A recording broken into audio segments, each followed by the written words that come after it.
नमस्कार दोस्तों, एक बार फिर से स्वागत है आप सभी का आज के इस वीडियो में। और आज का हमारा टॉपिक है गवर्नर जनरल एंड वायसरॉय। दोस्तों, पिछली वीडियो में मैंने आपको कुछ गवर्नर जनरल के बारे में बताया था, जिनमें से लॉर्ड वेलेस्ली, मिंटो प्रथम, Lord Hastings, Lord Amherst, Lord William Bentinck, Charles Metcalfe, Lord Auckland और लॉर्ड एलनबरो के मैंने बारे में आपको बताया था। दोस्तों, आज के इस वीडियो में मैं इससे आगे की गवर्नर जनरल के बारे में आपको बताने जाऊंगा। तो आइए दोस्तों शुरू करते हैं। दोस्तों, लॉर्ड हार्डिंग, जिसका कार्यकाल 1844 से 1848 ईस्वी तक रहा था। दोस्तों, इसके काल की सबसे महत्वपूर्ण घटना थी प्रथम आंग्ल सिख युद्ध, जो कि 1845-46 में हुआ था। इसमें दोस्तों अंग्रेज विजय होते। प्रथम आंग्ल सिख युद्ध अंग्रेज और सिखों के बीच में हुआ था, जिसमें अंग्रेज जीत गए थे और सिख हार गए थे। दोस्तों, लॉर्ड हार्डिंग ने नरबली प्रथा पर भी प्रतिबंध लगाया था। दोस्तों, जो अगले गवर्नर जनरल है वो है लॉर्ड डलहौजी, और ये दोस्तों बहुत ही ज़्यादा इम्पोर्टेंट है। इनका कार्यकाल 1848 से 1856 ईस्वी तक रहा था। इनके समय में दोस्तों द्वितीय आंग्ल सिख युद्ध 1848 से 1849 तक चला था, और पंजाब का ब्रिटिश शासन में विलय हो गया था। पंजाब का ब्रिटिश शासन में विलय दोस्तों 29 मार्च 1849 में हो गया था। जगत प्रसिद्ध सिख राज्य का प्रसिद्ध हीरा यानी कि कोहिनूर महारानी विक्टोरिया को भेज दिया गया था डलहौजी के समय में। दोस्तों, कोहिनूर हीरा ये गोलकुंडा की खान से प्राप्त हुआ था। गोलकुंडा की खान दोस्तों वर्तमान में तेलंगाना में है। दोस्तों, द्वितीय आंग्ल सिख युद्ध के दौरान 3 युद्ध लड़े गए थे, जिनमें से प्रथम युद्ध था रामनगर का युद्ध। रामनगर के युद्ध दोस्तों 16 नवंबर 1848 ईस्वी में हुआ था, और ये अनिर्णित यानी कि इसका कोई परिणाम नहीं निकला था। दूसरा युद्ध दोस्तों चिलियावाला का युद्ध था, जो कि 13 जनवरी 1849 में लड़ा गया था, और इसका भी कोई परिणाम नहीं निकला था। तीसरा युद्ध दोस्तों गुजरात में चिनाब नदी के किनारे 12 मार्च 1849 को लड़ा गया था, जिसमें सिख बुरी तरह पराजित हुए थे। दोस्तों, द्वितीय आंग्ल बर्मा युद्ध भी डलहौजी के समय में हुआ था, और 1852 में लोअर बर्मा और पीगू को अंग्रेज राज्य में मिला लिया गया था। ये दोस्तों एक क्षेत्र है। दोस्तों, डलहौजी ने सिक्किम पर 2 अंग्रेज डॉक्टरों के साथ दुर्व्यवहार का आरोप लगा करके 1850 में उस पर अधिकार कर लिया था। डलहौजी ने दोस्तों जो वर्तमान में सिक्किम है, जिसकी राजधानी गंगटोक है, इस पर एक झूठा आरोप लगा करके उसे 1850 में अपने अधिग्रहण में कर लिया था। साथ ही साथ दोस्तों 1852 में एक इनाम कमीशन की स्थापना की गई थी। दोस्तों, इनाम कमीशन की स्थापना डलहौजी के समय में हुआ था 1852 में, और इनाम कमीशन का जो उद्देश्य था वो था भूमिका रहित जागीरों का पता करके उन्हें छीनना, उनकी जागीरों को छीनना। साथ ही साथ दोस्तों डलहौजी का शासनकाल उसके व्यवगत सिद्धांत के कारण अधिक याद किया जाता है। व्यवगत सिद्धांत में दोस्तों बहुत सारे क्षेत्रों को, बहुत सारे नगरों को अंग्रेजी साम्राज्य में मिला लिया जाता था, जिसके तहत दोस्तों सबसे पहले सतारा, जो कि वर्तमान में महाराष्ट्र में है, सबसे पहले सतारा को हड़प लिया गया था 1848 ईस्वी में। जीतपुर दोस्तों बुंदेलखंड में है, संभलपुर उड़ीसा में है। इन दोनों को दोस्तों 1849 में मिला लिया गया था अंग्रेजी साम्राज्य में। बघाट दोस्तों हिमाचल प्रदेश में इसे 1850 में अंग्रेजी साम्राज्य में मिला लिया गया था। उदयपुर मध्य प्रदेश का भाग है, इसे 1852 में अंग्रेजी साम्राज्य में मिलाया गया था। झांसी जो कि यूपी यानी कि उत्तर प्रदेश में है, इसे 1853 में मिलाया गया था, और नागपुर ये भी महाराष्ट्र में है, इसे 1854 में अंग्रेजी साम्राज्य में मिलाया गया था। इनमें से दोस्तों सबसे ज़्यादा जो पूछा गया है वो है सतारा, कि सतारा को कब हड़पा गया था, और सबसे पहले इसी को हड़पा गया था 1848 में। और जो दूसरा जो ज़्यादा फेमस है वो है झांसी, इसे दोस्तों 1853 में मिला लिया गया था अंग्रेजी साम्राज्य में। फिर दोस्तों 1856 में अवध को कुशासन का आरोप लगा कर अंग्रेजी राज्य में मिला लिया गया था, और दोस्तों उस समय अवध का जो नवाब था वो था वाजिद अली शाह। दोस्तों 18वीं शताब्दी में अवध राज्य का संस्थापक सआदत खान था, यानी कि अवध राज्य की स्थापना सआदत खान के द्वारा किया गया था। साथ ही साथ दोस्तों 1856 ईस्वी में इसने तोपखाने के मुख्यालय को कलकत्ता से मेरठ स्थानांतरित किया, और सेना का मुख्यालय शिमला को या शिमला में स्थापित किया था। यानी कि दोस्तों एक तोपखाना था जिसका मुख्यालय कलकत्ता से हटा करके मेरठ लेके गए थे। मेरठ दोस्तों यूपी यानी कि उत्तर प्रदेश में ही है। शिक्षा संबंधी सुधारों में डलहौजी ने 1854 के वुड डिस्पैच को लागू किया था। दोस्तों वुड डिस्पैच को किसने लागू किया था? ये शिक्षा से संबंधित थी और डलहौजी ने इसे लागू किया था। इसके अनुसार जिलों में एंग्लो वर्नाक्यूलर स्कूल, प्रमुख नगरों में सरकारी कॉलेज स्थापित किए गए थे। दोस्तों लॉर्ड कैनिंग के समय में भी 1857 में 3 प्रेसिडेंसी यानी कि कोलकाता, मद्रास और बम्बई में एक एक विश्वविद्यालय यानी कि कॉलेज स्थापित किए गए थे। साथ ही साथ दोस्तों डलहौजी को भारत में रेलवे का जनक माना जाता है। डलहौजी को दोस्तों रेलवे का जनक इसलिए माना जाता है क्योंकि इसी के समय में भारत में पहली बार 16 अप्रैल 1853 ईस्वी में बम्बई से थाने के बीच प्रथम रेल चलाई गई थी। ये रेल दोस्तों 34 किलोमीटर तक चली थी बम्बई से थाने के बीच में। और दोस्तों 1854 ईस्वी में नया पोस्ट ऑफिस एक्ट पारित हुआ। नया पोस्ट ऑफिस एक्ट दोस्तों 1854 में डलहौजी के समय में पारित हुआ था और भारत में पहली बार डाक टिकट का प्रारंभ किया गया था। इसने दोस्तों पृथक रूप से भारत में पहली बार सार्वजनिक निर्माण विभाग की स्थापना की थी। सार्वजनिक निर्माण विभाग की स्थापना किसके द्वारा की गई थी दोस्तों? तो डलहौजी के समय में और डलहौजी के द्वारा किया गया था। साथ ही साथ दोस्तों 1854 ईस्वी में एक स्वतंत्र विभाग के रूप में लोक सेवा विभाग की स्थापना भी की गई थी। लोक सेवा विभाग की स्थापना कब हुई दोस्तों? 1854 में। किसके समय में? तो डलहौजी के समय में।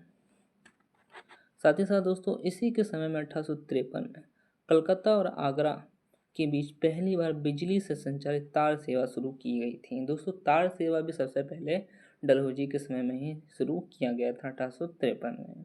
इसने दोस्तों शिमला को ग्रीष्मकालीन राजधानी बनाया था और 1853 के चार्टर एक्ट के द्वारा कंपनी के संचालक मंडल से कंपनी के प्रशासनिक अधिकारियों की नियुक्ति का अधिकार वापस ले लिया गया था। और दोस्तों 1853 से ही अधिकारियों की नियुक्ति के लिए प्रतियोगिता परीक्षा की व्यवस्था की गई जिसके लिए उम्र सीमा 18 से 23 वर्ष रखी गई थी। दोस्तों ये जो अधिकारी होते थे इनकी नियुक्ति के लिए एक प्रतियोगिता परीक्षा होता है, जैसे कि अभी चलता है एग्ज़ाम चलता है अधिकारियों के लिए। उसी समय 1853 में डलहौजी ने भी ये व्यवस्था की थी और उसकी जो उम्र थी वो 18 से 23 वर्ष रखी गई थी। साथ ही साथ दोस्तों सत्येंद्रनाथ टैगोर ये पहले भारतीय थे जिन्होंने 1863 में यानी कि 1863 में लंदन में सिविल सेवा परीक्षा सफलता प्राप्त की थी। लंदन में दोस्तों एक सिविल सेवा परीक्षा हुई थी जिसमें भारत का पहले भारतीय थे सत्येंद्रनाथ टैगोर जिन्होंने सफलता प्राप्त की थी इस परीक्षा में। और दोस्तों 1922 ईस्वी में इलाहाबाद और लंदन दोनों स्थानों पर साथ साथ सिविल सेवा परीक्षा का आयोजन किया जाने लगा। दोस्तों 1922 ईस्वी से ही भारत में भी और लंदन में भी सिविल सेवा की परीक्षा शुरू हो गई थी। डलहौजी ने दोस्तों नरबलि प्रथा को रोकने का भी प्रयास किया था। अब दोस्तों हम बात करते हैं लॉर्ड कैनिंग जो कि अगले गवर्नर जनरल थे। इनका कार्यकाल 1856 से 1862 ईस्वी तक रहा था। अच्छा कार्यकाल रहा था।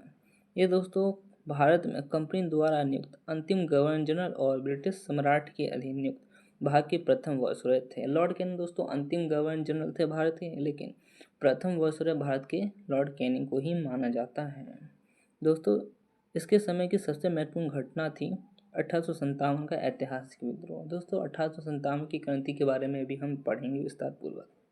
दोस्तों इसी विद्रोह के बाद प्रशासनिक सुधार के अंतर्गत भारत का प्रथम कंपनी के हाथों से भारत का जो अधिकार था वो कंपनी के हाथों से सीधे ब्रिटिश क्राउन के नियंत्रण में ले लिया गया था। और दोस्तों कैनिंग के समय 1861 में एक उच्च न्यायालय यानी कि हाईकोर्ट अधिनियम बनाया गया था। लॉर्ड कैनिंग के समय में ही दोस्तों 1861 में एक उच्च न्यायालय अधिनियम बनाया गया था। साथ ही साथ दोस्तों 1861 अधिनियम के अनुसार पुरानी सुप्रीम कोर्ट और सदर अदालतों को समाप्त कर दिया गया तथा कलकत्ता, मद्रास, मुंबई में एक उच्च न्यायालय की स्थापना की गई थी। दोस्तों ये जो 1861 का अधिनियम है इसके तहत सुप्रीम कोर्ट और सदर अदालतों को ख़त्म कर दिया गया था और 3 प्रेसिडेंसी थी यानी कि कलकत्ता, मद्रास और मुंबई। इन तीनों में एक एक हाईकोर्ट की स्थापना की गई थी। साथ ही साथ दोस्तों 1866 में आगरा में एक उच्च न्यायालय की स्थापना की गई, जिसे 1875 में इलाहाबाद स्थानांतरित कर दिया गया था। आगरा में भी दोस्तों एक हाईकोर्ट की स्थापना हुई थी, जिसे 1875 में इलाहाबाद में स्थानांतरित कर दिया गया था। इलाहाबाद दोस्तों वर्तमान में इसका नाम बदल करके प्रयागराज रख दिया गया है और ये वर्तमान में उत्तर प्रदेश में है। दोस्तों लॉर्ड कैनिंग के समय में ही 1856 में विधवा पुनर्विवाह अधिनियम स्वतंत्र रूप से लागू हुआ था। दोस्तों ये वाला पॉइंट जो है ये इम्पोर्टेंट हो जाएगा कि विधवा पुनर्विवाह अधिनियम स्वतंत्र रूप से किस गवर्नर जनरल के समय में लागू हुआ था, तो इसका सही आंसर हो जाएगा लॉर्ड कैनिंग।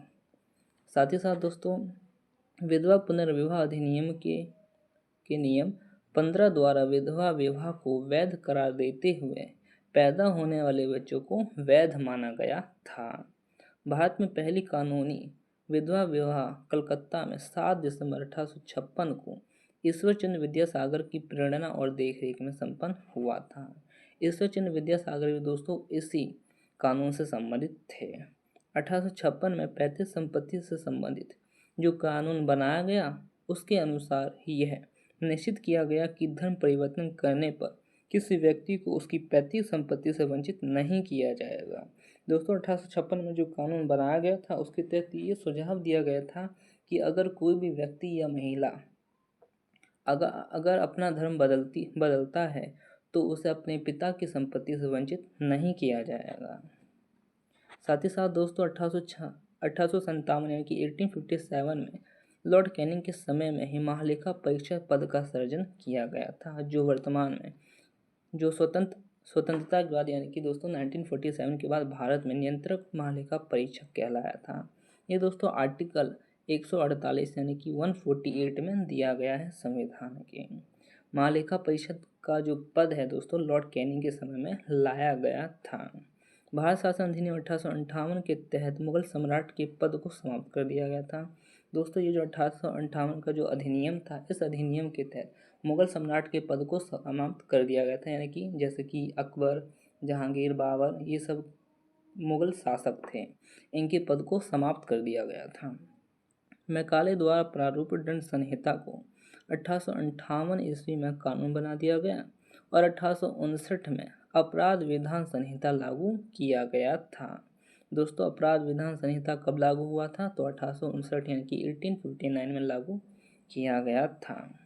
दोस्तों व्यवगत सिद्धांत यानी कि राज्य विलय की नीति को भी समाप्त कर दिया गया था। वो जो दोस्तों डलहौजी के द्वारा हड़प नीति लाया गया था व्यवगत का सिद्धांत, इसे 1858 अधिनियम के तहत खत्म कर दिया गया था। और दोस्तों 1861 ईस्वी में इंडियन काउंसिल एक्ट पारित हुआ। इंडियन काउंसिल एक्ट कब पारित हुआ दोस्तों, तो 1861 में लॉर्ड कैनिंग के समय में पारित हुआ और पोर्टफोलियो प्रणाली लागू की गई थी। दोस्तों अब जो अगले गवर्नर जनरल है यानी कि लॉर्ड कैनिंग के बाद जो है वो उसके बाद लॉर्ड एल्गिन गवर्नर जनरल के रूप में आए। इनका कार्यकाल दोस्तों 1862 से 1863 मात्र 1 वर्ष का था। इसने बहावी आंदोलन का दमन किया और 1863 में धर्मशाला में इसकी मृत्यु हो गई। धर्मशाला दोस्तों हिमाचल प्रदेश में है। लॉर्ड एल्गिन की मृत्यु दोस्तों 1863 में हो गई थी। फिर दोस्तों अगले गवर्नर जनरल लॉर्ड लॉरेंस बने। इनका कार्यकाल 1864 से 1869 यानी कि 1869 तक रहा था।